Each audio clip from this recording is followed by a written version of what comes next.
गंगा में स्नान करने से पाप धुल जाते हैं। गंगा नदी के जल को सबसे पवित्र जल कहा गया है। इसके जल को प्रत्येक हिंदू अपने घर में रखता है।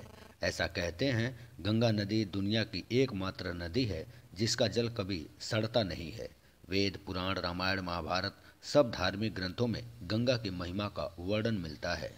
गंगा में स्नान और गंगा पूजा के दौरान लोग वहीं अपना मल मूत्र त्यागते हैं, वहीं भोजन करते हैं और प्लास्टिक कचरा आदि वहीं फेंक कर चले जाते हैं। गंगा पूजा के नाम पर गंगा में लाखों टन हार, फूल, नारियल आदि फेंक दिया जाता है। धार्मिक आस्था के चलते कई लोग अपने मृतकों को गंगा में बहा देते हैं। गंगा में 2 करोड़ 90 लाख लीटर से ज़्यादा प्रदूषित कचरा हर रोज गिर रहा है।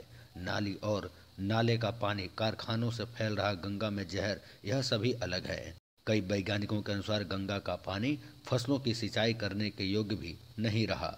फिर भी पूरे देश में गंगा का जल बेचा जाता है। लाखों श्रद्धालु गंगा का जल एक छोटे से लोटे में भरकर ले जाते हैं और अपने घरों में पूजा स्थान पर रखते हैं।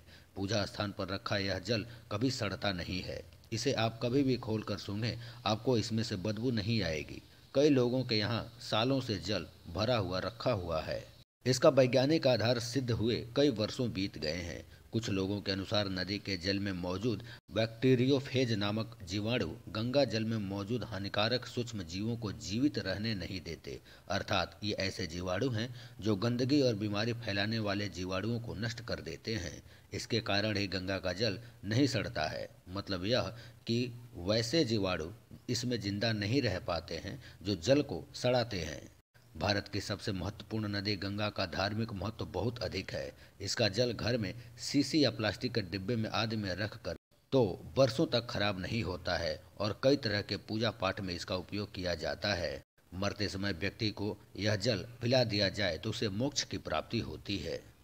श्रीमद् भागवत महापुराण में भी वर्णन मिलता है कि जैसे जैसे कलयुग में पाप बढ़ता जाएगा वैसे वैसे गंगा नदी भी पृथ्वी को छोड़कर वापस चली जाएंगी और वह साक्षात सत्य होता दिखाई पड़ रहा है।